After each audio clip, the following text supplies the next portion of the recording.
Deus, pelo chamado que o Senhor tem dado para esse casal, esse chamado pastoral, pelo tempo que eles estiveram nos Estados Unidos.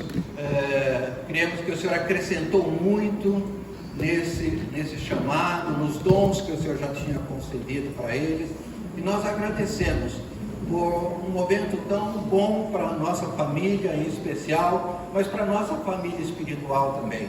Nós queremos abençoá-los e pedir que as suas mãos estejam estendidas, as suas boas mãos, para que Ele possa estar transmitindo para nós aquilo que o Senhor colocou no coração dele. Em nome de Jesus nós agradecemos e te louvamos por tudo isso. Amém. Continua mesmo. Obrigado, Pai. Aleluia. Boa noite para todos. Prazer muito grande estar de volta. Aliás, eu estou me controlando emocionalmente. A gente está em casa, né? Fazem 3 anos que Deus nos levou para Caxias do Sul. Nós recebemos uma palavra muito direta e objetiva de Deus a respeito de um chamado naquele lugar. Fomos em obediência, sem conhecer a terra, sem ter grandes vinculações naquele lugar. E desde então Deus tem nos revelado, né, o porquê que estava importando mão de obra para aquele lugar. Caxias do Sul é um dos lugares espiritualmente mais desafiadores que eu já estive na minha vida. Inclusive em um tempo de oração, que a igreja se propôs a um tempo de jejum e oração, Deus revelou claramente para nós uma potestade que atua naquele lugar. Ele mostrou inclusive a imagem daquela potestade. Era como se fosse um monstro de pedra. Ele era muito grande, e o objetivo daquela potestade era um só: paralisar e anular o crescimento e o avanço da igreja. Então, Caxias do Sul é conhecido como cemitério de pastores. Tem ministérios que começam, no momento que eles começam a frutificar, acontece algum tipo de escândalo, acontece algum tipo de problema entre a liderança e as igrejas minguam. E a gente vê esses ciclos se repetindo décadas após décadas. Então Deus nos colocou, queridos, neste lugar. Eu confesso que Caxias do Sul tem sido um desafio novo para nós. As lutas que nós temos travado, as coisas que têm acontecido lá. Mas eu quero testemunhar que Deus tem sido fiel. Deus tem operado grandemente naquele lugar, de forma sobrenatural. E eu sei que tem muitos irmãos aqui, nós temos parceiros de oração, né? Pessoas que oram por nós, que se interessam, né? Que estão sempre em contato conosco. E nós queremos validar, agradecer a tua parceria, né, nesse trabalho que Deus tem confiado para nós ali em Caxias do Sul. A gente louvando ali no nosso lugar, né? Assim, me encheu os olhos de lágrima a cantar alguns cânticos. Fazia anos que eu não cantava, né? E com certeza receber o abraço de cada um de vocês, né? Um lugar que a gente chama de casa, um lugar que a gente se sente tão bem. Eu quero que todos vocês saibam, né? Quanto vocês são amados. Nós sempre lembramos também aqui de Jundiaí, dos irmãos, em oração. Eu conto muito a respeito de vocês lá no nosso terreno onde nós estamos. Vocês também são amados, lembrados, e também a igreja lá em Caxias que ora por vocês. Amém, queridos?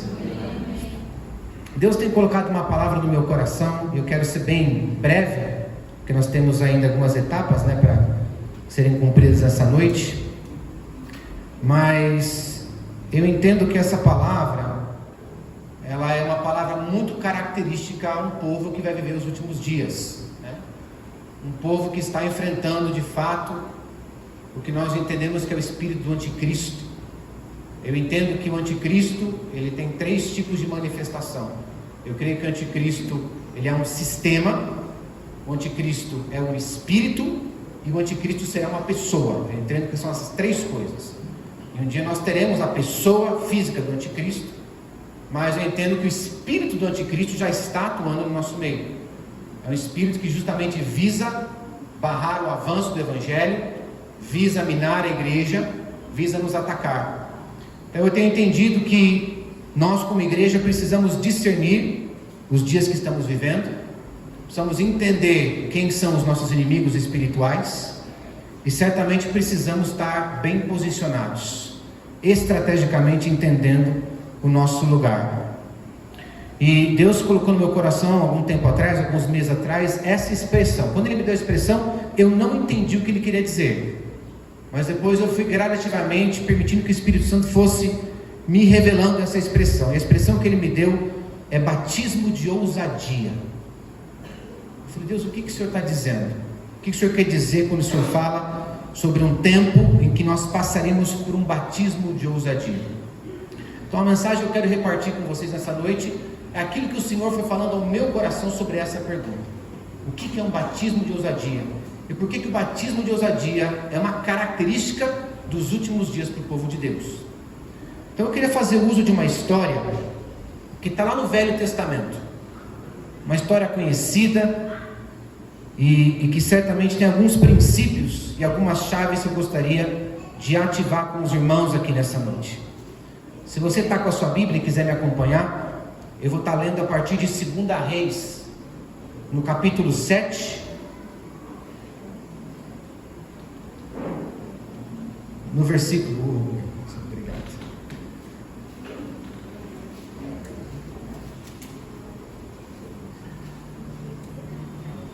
2 Reis 7, verso 3 e 4.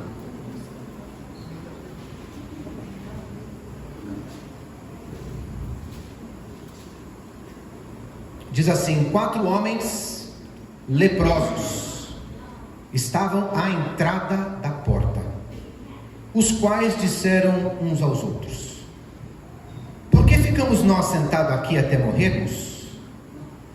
Se dissermos: entremos na cidade, há fome ali e morreremos. Se ficarmos sentados aqui, também morreremos. Vamo-nos e passemo-nos para o arraial dos Círios. Se nos deixarem viver, viveremos, e se nos tirarem a vida, morreremos. Então essa é a história dos 3 leprosos. Vamos só lembrar um pouquinho o contexto no qual aconteceu essa história. Isso aqui aconteceu nos dias do profeta Eliseu, num momento em que um rei da Síria, chamado Ben-Hadad, ele havia sitiado a cidade de Samaria. Vocês lembram que a cidade de Samaria, ela era a capital do reino do norte. Israel nessa época era dividido em 2 reinos: o reino do sul, Judá, e o reino do norte, Israel. E a capital de Israel era Samaria. Então Samaria estava sitiada por um exército terrível, muito maior em número e em poder bélico, e estava sitiando a cidade. E a cidade ficou, imagino eu ali, meses sitiada, e começou a haver uma grande crise de fome. Começou a faltar comida, começou a faltar mantimentos. Se você voltar um pouquinho, eu não vou ler, mas só para fazer uma contextualização deste momento, a situação naquela época de escassez era tão grande que se vendia uma cabeça de jumento, porque eles chamam ali por 80 peças de prata. 80 peças de prata nos nossos dias equivale a alguma coisa em torno de 5 a 6 mil reais. Então pensa que a cabeça de um jumento é a parte do jumento que tem menor carne possível, e um pedaço de cabeça de jumento custava mais ou menos 5 ou 6 mil reais. Então, para aqueles que estão reclamando do preço da carne, está aqui um conforto e um alívio para nós. Outra coisa que se vendia naquela época: esterco de pomba. E para quem não sabe, esterco de pomba por muitos anos foi combustível, né? Até que de fato o petróleo fosse descoberto, usava-se muito o óleo de baleia para acender lampiões. Esse era o principal método combustível na época. E também se usava esterco de pomba como uma espécie de um elemento combustível para poder acender velas e daí por diante. Um saquinho de esterco de pomba custava 5 moedas de prata, 325 reais. Então essa era a situação inflacionária de crise que Samaria vivia naqueles dias. Inclusive tem uma história que, na minha opinião, é uma das histórias mais macabras e terríveis da Bíblia, que são 2 mães em um evidente estado de psicose, que dizem uma para a outra: olha, nós vamos morrer aqui, então vamos fazer o seguinte: hoje nós comemos o meu filho, amanhã nós comemos o seu filho. Pensa, duas mães negociando comer o filho uma da outra. E quando o rei ele sai para visitar a cidade, ele se depara com essas duas mulheres brigando. E uma dizendo: olha, eu cumpri a minha parte, eu matei o meu filho e comi. E a outra escondeu o filho dela. Então esse retrato é um retrato do desespero, do estado psicológico, mental, emocional que aquelas pessoas estavam naquele momento. Um espírito de pânico, um espírito de medo. E conta aqui a história então desses 4 leprosos que estavam ali na porta da cidade. Então nós também sabemos historicamente que a lepra era uma doença que, uma vez diagnosticada, exigia que você saísse da cidade. Você tinha que viver num lugar isolado, num lugar separado do meio do povo. Caso contrário, se você entrasse, você seria apedrejado e morto. E esses leprosos, eles dependiam do alimento, da comida, dos familiares, que muitas vezes saíam da cidade e levavam esses alimentos então para esses leprosos. Mas é claro, com a situação de fome que Samaria estava vivendo, não havia recurso nem para se alimentarem, quanto mais os leprosos. Então os leprosos estavam ali na porta da cidade e começaram a razoar sobre a situação deles. E eles consideraram 3 possibilidades, 3 alternativas que eles poderiam tomar. A primeira alternativa é ficar ali onde eles estavam esperando a morte. A segunda alternativa era voltar para a cidade e certamente enfrentar a morte. E a terceira alternativa que eles consideraram era ir para o arraial do inimigo e talvez serem mortos. Quer dizer, das 3 alternativas, parece que essa última é a menos pior. Pelo menos tem alguma chance da gente não ser morto. Pelo menos tem alguma perspectiva para a gente poder viver. Mas eu quero usar um pouco essas 3 possibilidades que os 4 leprosos utilizavam para falar um pouquinho sobre escolhas na nossa vida, sobre como é que nós processamos as nossas possibilidades nos nossos momentos de crise, nos nossos momentos de privação, nos nossos momentos em que parece que não tem saída, que nós estamos naquele beco onde não há solução possível. Então a primeira possibilidade que eles consideraram foi de ficar aqui esperando. Vamos ficar aqui, vamos ver o que vai nos acontecer. E essa primeira decisão, eu chamo ela de decisão da passividade. E a decisão da passividade é você simplesmente sentar e esperar que alguém ou alguma circunstância mude miraculosamente. É uma posição em que você torce mais pela boa sorte do que qualquer outra coisa. Mas nesse caso eles sabiam, inclusive, e parece que essa situação aqui, que eles estavam entregando os pontos, né? Então, se nós ficarmos aqui, significa que nós estamos aceitando o nosso destino. Nós estamos aceitando essa fatalidade que nos veio, que é morrermos aqui de fome. Então, e muitas vezes quando nós passamos por uma crise, a sensação muitas vezes, ou a tentação de ficar passivo, ela é real e ela é possível. E muitas vezes nós vamos ser tentados a não fazer nada, a simplesmente olhar para a situação de luta e dificuldade, de provação que está diante de nós, cruzar os braços, quem sabe reclamar, murmurar dos outros, murmurar da igreja, murmurar da política, murmurar da economia, e esperar o resultado que está destinado para cada um de nós. Eu tenho pensado, queridos, que talvez muitos de nós, por tomarmos essa decisão e fazermos essas escolhas da passividade, temos vivido ciclos na nossa vida repetidos. As coisas, elas andam e elas desandam. E a gente parece que no último ano quase não conseguiu se mover. Ou mesmo se eu olho a minha vida nos últimos 5 anos, parece que eu não saí do lugar. Ou mesmo se eu olho a minha última década vivida, parece que eu estou no mesmo lugar. Então, essa realidade, ela fala justamente sobre uma atitude do meu coração. de simplesmente desejar externamente que as coisas mudem, mas dentro de mim não há uma posição de fé, não há uma escolha, não há um posicionamento espiritual diante do Senhor. Eu simplesmente espero que as circunstâncias ao meu redor elas mudem ao meu favor. Albert Einstein tem uma frase muito conhecida e que acho que ilustra bem o que a gente está tentando retratar nessa primeira escolha. Ele diz assim: insanidade é fazer sempre a mesma coisa e esperar resultados diferentes. Quer dizer, é ver minha vida no mesmo ciclo e eu me ver fazendo as mesmas escolhas, tendo os mesmos comportamentos, tendo a mesma atitude anos após ano e esperar algum resultado diferente. Eu creio que Deus tem desafiado muitos de nós a levantarmos a nossa cabeça. Sabe, queridos, Deus tem falado comigo muito sobre sonhos, sobre paixão e sobre os anos que se passaram e coisas que nós deixamos para trás. Eu já fiquei velho demais, já passou a minha época, já passou a minha unção, já passou o meu chamado.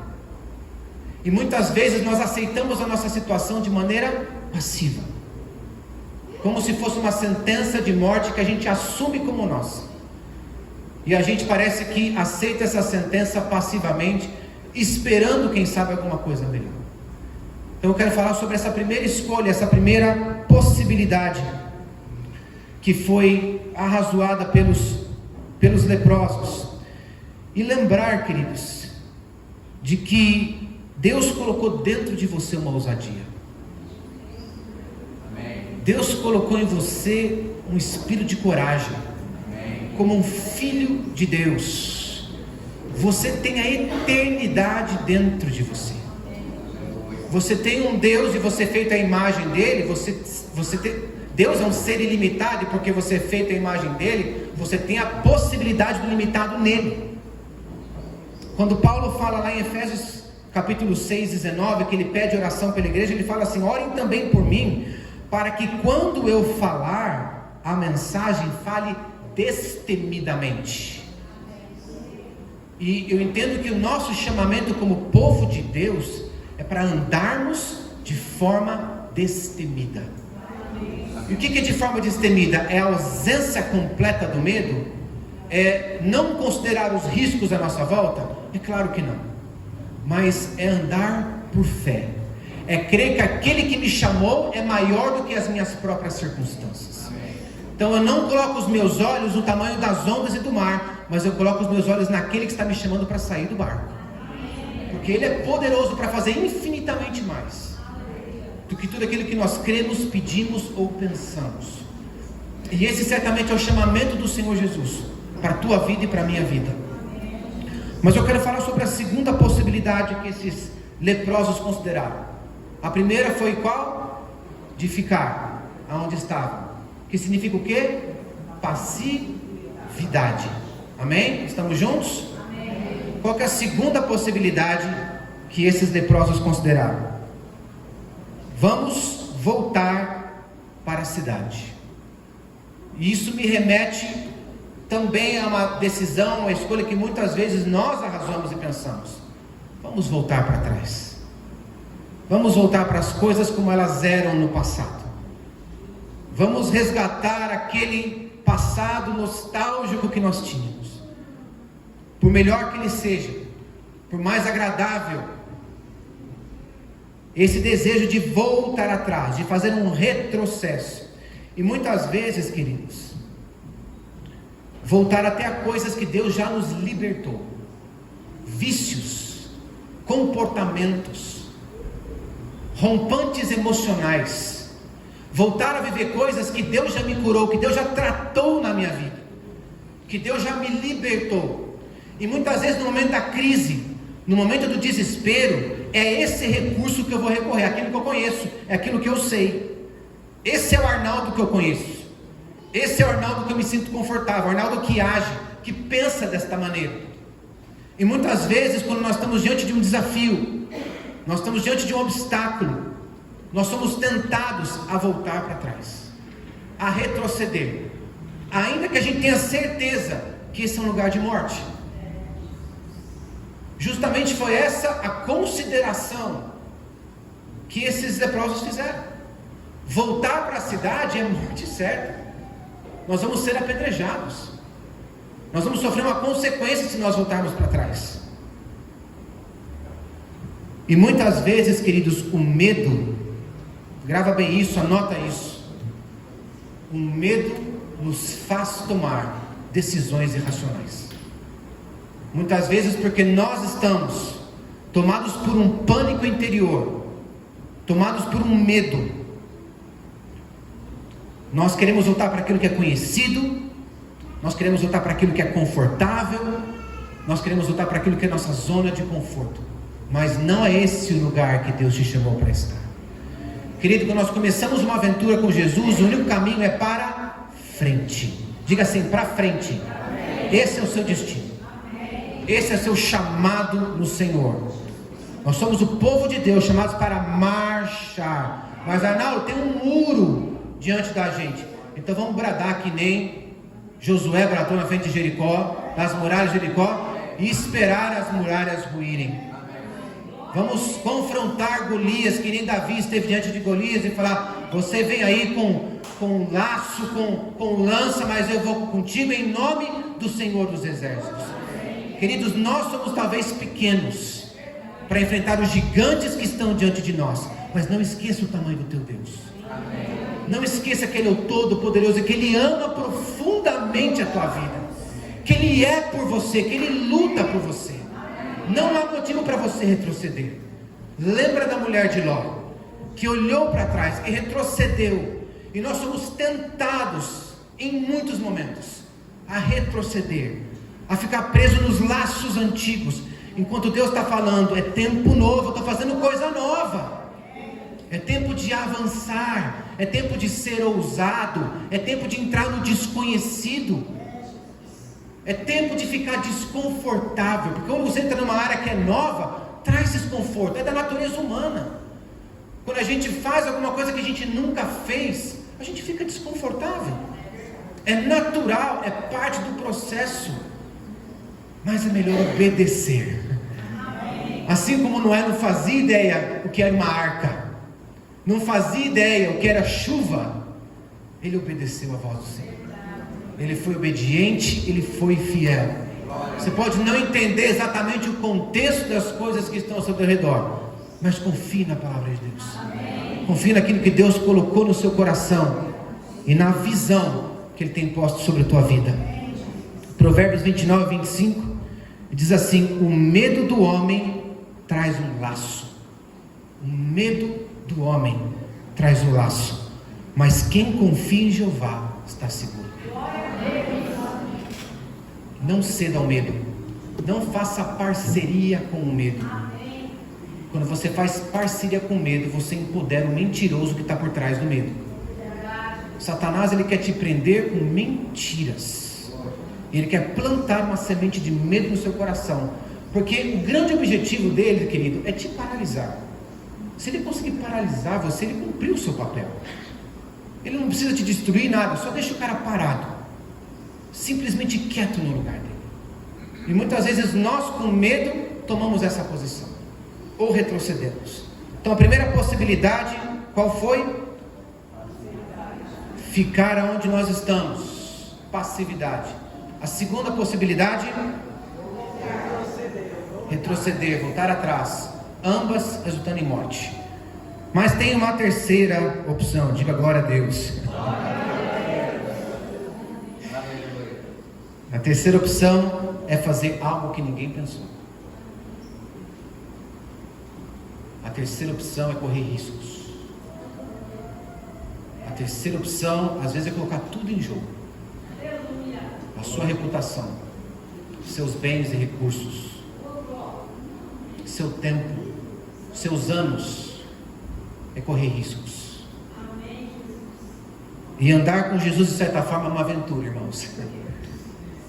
Ele nos chama para andar sobre as águas, para ver coisas novas que nós nunca vivemos. Estou eu lá em Caxias do Sul, aprendendo a tomar chimarrão, fazendo coisas que eu nunca fiz, e tendo uma grande disputa com os gaúchos, qual que é o melhor churrasco. Olha lá que eu tô... A briga ali é grande. Tiraram um sarro do meu churrasco em cima da grelha, irmãos, eu nem conto para vocês. Churrasco de gaúcho é só no espeto. Então nós estamos ali aprendendo a arte agora do churrasco também. Mas certamente, tanto ter ido para o exterior com a minha família, como ter voltado para o Brasil, para uma terra distante, nos desafiou. Tenho certeza que para a Ucrânia é o desconhecido, é o novo. Sair da nossa zona de conforto, sair para um lugar onde Deus tem plantado uma paixão no nosso coração, um mover no nosso coração. Ninguém consegue entender a decisão da Daniela senão ela mesma. Aquilo que Deus plantou no coração dela. Ninguém vai conseguir entender a decisão do teu coração. Eu lembro quando eu saí do meio empresarial, do corporativo, primeira vez, e eu fui conversar com o meu chefe sobre a minha decisão de ser missionário. Ele não entendeu a minha decisão. As pessoas não vão entender as suas decisões. As pessoas não vão entender as suas escolhas pelo Senhor. Mas se há uma paixão, se há um chamado, se há um fogo que arde dentro de você, seja obediente à voz do Senhor. Amém. Seja ousado, mesmo que isso esteja te desafiando para entrar no desconhecido, para entrar no novo que o Senhor tem te chamado. E pois é, esses leprosos então, eles decidiram assumir esse risco. E você pode ler depois a história e ver que se deram bem, né? Eles chegaram no arraial, e quando chegaram lá, eles acabaram não encontrando ninguém, né? E puderam comer e beber como reis, e depois voltaram para trás para contar para a cidade, né? Dos feitos que eles tinham feito. No final a história tem um happy end, e com certeza sim, a decisão deles foi a melhor que existiu. Mas o que eu quero trazer nessa terceira opção, queridos, é um texto que está em 2 Timóteo, no capítulo 1, no verso 7, que diz assim: pois Deus não nos deu um espírito de covardia. Amém? Amém. Deus não colocou sobre você um espírito de covardia, mas de poder, de amor e de equilíbrio. Levou muito tempo para entender essa palavra equilíbrio, porque para muitos de nós equilíbrio é uma palavra fraca. Arnaldo, equilíbrio, qual a importância do equilíbrio? Na verdade, o equilíbrio na nossa vida é o que dá a sustentabilidade, é o que traz longevidade. Equilíbrio permite que as coisas durem muitos anos. Quando nós assumimos um estilo de vida que não tem equilíbrio, quando nós fazemos as coisas fora de um equilíbrio, nós entramos num negócio chamado burnout, num processo que é um esgotamento. É como você vai esgotando um recurso ou criando anomalias na sua vida. E a questão do equilíbrio aqui é justamente uma graça que Deus nos dá de ter uma vida equilibrada, de ter um progresso natural nas coisas. Mas sobretudo, queridos, é não se intimidar com os desafios, é não se intimidar com os obstáculos que se apresentam diante de nós. E aqui que Deus tem falado muito ao meu coração sobre uma geração, sobre um povo, sobre uma estação, que Deus está levantando um povo que vai ser pioneiro em relação a coisas que nunca foram feitas antes, vão dar lugares que nunca foram caminhados, ou vão fazer coisas que ainda não foram feitas. Deus tem falado muito ao meu coração sobre os empresários. Eu tenho dado muito com Thomas. Nós temos um empreendimento junto, e Deus colocou no nosso coração sobre um tempo de nós convocarmos o meio empresarial para exercer a sua função, o seu papel no reino de Deus. Por muitos anos foi entendido que os empresários, eles tinham um papel de sustentar a igreja, um papel de serem apoiadores, né, de ministério, e esse papel ele é verídico, não há nada de errado com isso. Mas Deus tem colocado pessoas no mercado de trabalho para expressarem o céu na terra, para expressar uma mentalidade, uma cultura celestial na terra, aonde eles estão. Nós não fazemos nosso papel nas quatro paredes, nós fazemos nosso papel lá fora, no lugar onde Deus me colocou, no lugar que Deus te colocou. Se você está na política, é lá que Deus quer que você faça a diferença. Se você está no meio educacional, é lá que Deus quer que você faça a diferença. Se você é um empresário, essa é a tua esfera de influência, é onde Deus te colocou para expressar a tua linguagem, que são os negócios, mas você representa uma cultura, uma mentalidade que são dos céus. Você traz essa cultura dos céus. E você está representando o Senhor naquilo que você faz. E Deus está levantando uma geração pioneira, que vai ser ousada no Senhor, que vai entrar em lugares novos, que vai fazer coisas novas, e que não vai se intimidar com a oposição, que não vai se intimidar com as crises, que não vai se intimidar e falar assim: sabe, eu não vou fazer porque eu tenho medo que me critiquem lá no Facebook, porque eu tenho medo de ser cancelado lá no meu Instagram. Não vão se intimidar, por quê? Porque vão estar queimando no Espírito, porque tem um fogo que vai arder dentro de você, que não pode ser contido, e Deus quer que esse Espírito saia. Ele quer usar a tua vida como um canal de Deus, como a expressão daquilo que Ele é sobre a terra, e através da sua vida, Deus vai poder expressar todo o amor dEle, toda a compaixão dEle, toda a vida dEle, através de um sim, através de uma palavra de obediência, e muitas vezes nos colocando num lugar de risco, nos colocando num lugar desconhecido, e no lugar de tomarmos juntos novas decisões. Comecei comentando que Deus me deu uma expressão chamada batismo de ousadia, e essa foi a definição que Deus colocou no meu coração. Batismo de ousadia é um encontro com Deus. E a palavra aqui, encontro, é o sentido exato da palavra kairos. A palavra kairos, a gente tem traduções que fala tempo. Quando a gente fala que é chegado o reino de Deus, o tempo do reino de Deus chegou, esse tempo do reino de Deus chegou, é o kairos. Kairos é a expressão de um encontro com Deus. Você tem momentos kairos na sua vida quando você encontra com Deus, quando Deus fala com você. Quando Deus veio de encontro com Abraão e prometeu para ele uma descendência, houve um momento kairos. Deus falou, Deus encontrou com Abraão. E Deus tem momentos kairos na sua vida que Ele vai falar com você. Então, batismo de ousadia é esse momento de encontro com Deus em meio a crises. Em meio a crises. No momento em que você está cercado de problemas, no momento de aflição, no momento de desespero, mas esse encontro com Deus, no meio das crises, nos permite alinhar o nosso coração com dele, resultando em atos de fé e coragem. E me veio a memória aqui agora, queridos, e eu encerro com isso, a história de Ana, a mãe do profeta Samuel. E vocês lembram que na história dela, ela era uma mulher estéril, ela não podia dar luz a filhos, mas havia dentro dela um clamor tão extravagante, que quando o sacerdote encontrou ela ali no templo, ele achou que ela estava embriagada, porque ela balbuciava, né? Havia um clamor, e ela chorava, ela pranteava, em cima de uma paixão, em cima de uma visão, em cima de algo que Deus havia colocado no coração dela. Queridos, Ana queria um filho, Deus queria um profeta, e através da oração de Ana, houve um alinhamento entre o desejo do coração de Ana e o desejo do coração de Deus. E eu tenho crido que nesses dias, Deus tem colocado uma paixão no teu coração, e essa paixão não é por acaso. Deus colocou uma paixão no coração da Dani, porque há um propósito que Deus quer fazer. Ela não sabe exatamente, ela não está vendo a totalidade do plano de Deus, mas ela está obedecendo a primeiro aspecto desse chamado, que é ir para um lugar, e Deus quer fazer coisas nesse lugar, e quer fazer coisas nesse lugar através da vida dela. Então Deus quer não só usar a Daniela, mas cada um de nós, na nossa esfera de influência, no lugar que Deus tem te chamado para estar. E muitas vezes a paixão e o desejo do seu coração é algo colocado por Deus, para que um propósito maior, para que um propósito eterno que está no coração dele possa vir à existência, possa de fato acontecer, possa de fato se materializar. Queria bem rapidamente, queridos, orar com os irmãos.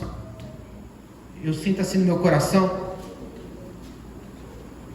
de orar especificamente sobre o espírito de medo e mentira que vem aprisionando e prendendo muitos de nós.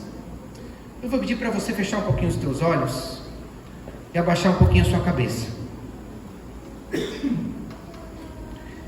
E antes de eu orar, eu gostaria que você pensasse em 3 perguntas. E que você só respondesse essas perguntas através daquilo que o Espírito Santo falar com você.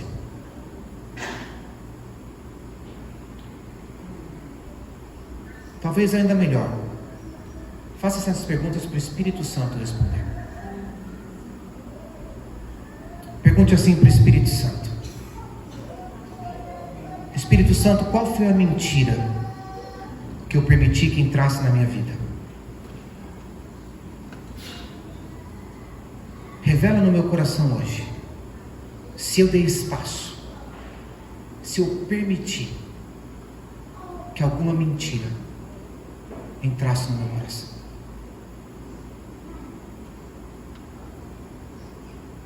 Deixa o Espírito Santo falar com você um minuto.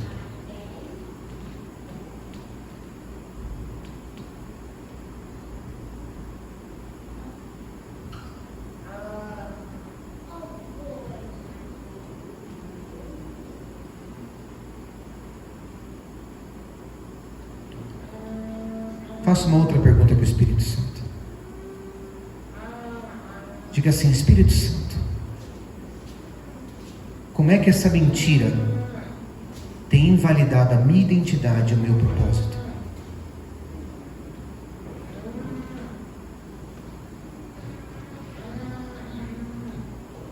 Como é que essas vozes, essas crenças,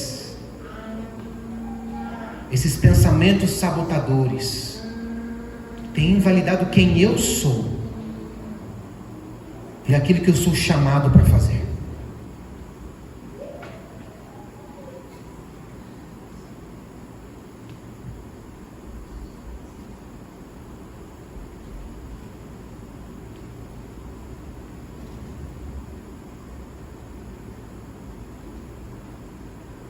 Deixa o Espírito Santo falar com você nessa noite.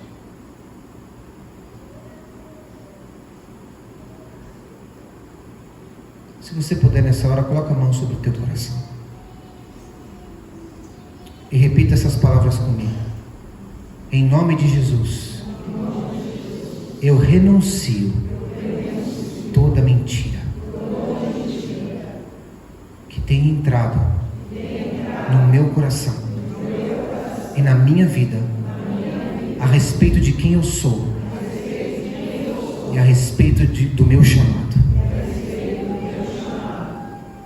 Nesta noite eu abro os meus ouvidos para a voz do Espírito Santo. Fala comigo, Espírito Santo, e revela a verdade do teu coração para a minha vida nesta noite. Aleluia.